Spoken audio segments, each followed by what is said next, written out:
10 глава. Вашата програма за развитие на бизнеса.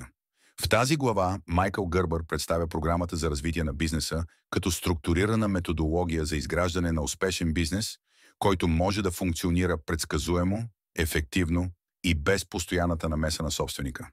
Основната идея е, че бизнесът трябва да бъде проектиран като прототип, който може да бъде възпроизведен 5000 пъти без загуба на качество. Ключови акценти от главата.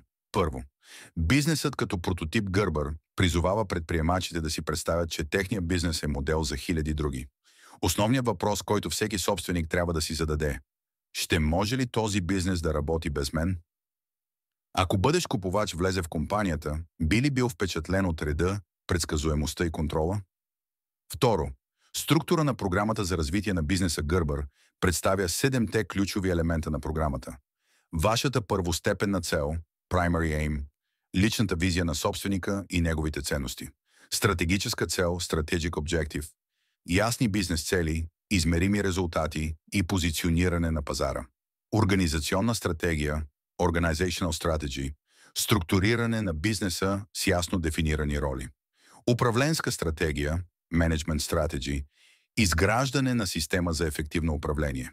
Стратегия за персонала, people strategy, подбор, обучение и мотивация на екипа. Маркетингова стратегия, marketing strategy, как да се привличат и задържат клиенти.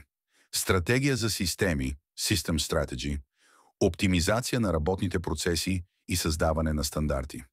Трето, философията зад програмата. Бизнесът трябва да бъде система, която работи по същия начин всеки път, независимо кой я управлява. Гърбър подчертава, че иновациите, количествените измервания и оркестрацията са в основата на устойчивия растеж.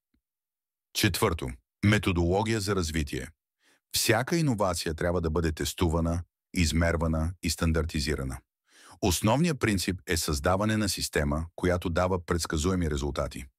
Важно е да се премахне зависимостта от конкретни хора, така че бизнесът да не бъде уязвим към текучество. Основни изводи. Бизнесът не трябва да бъде зависим от собственика си. Той трябва да бъде създаден така, че да работи автономно. Всеки аспект на бизнеса трябва да бъде тестван, измерван и систематизиран. 7-те елемента на програмата за развитие осигуряват цялостна рамка за дългосрочен успех. Заключение. 11 глава предоставя конкретен метод за превръщане на бизнеса в система, която може да работи ефективно и без хаос. Тя подготвя читателя за следващите стъпки. Подробен анализ на всяка от 7-те стратегии, които ще изградят устойчив, автоматизиран и успешен бизнес.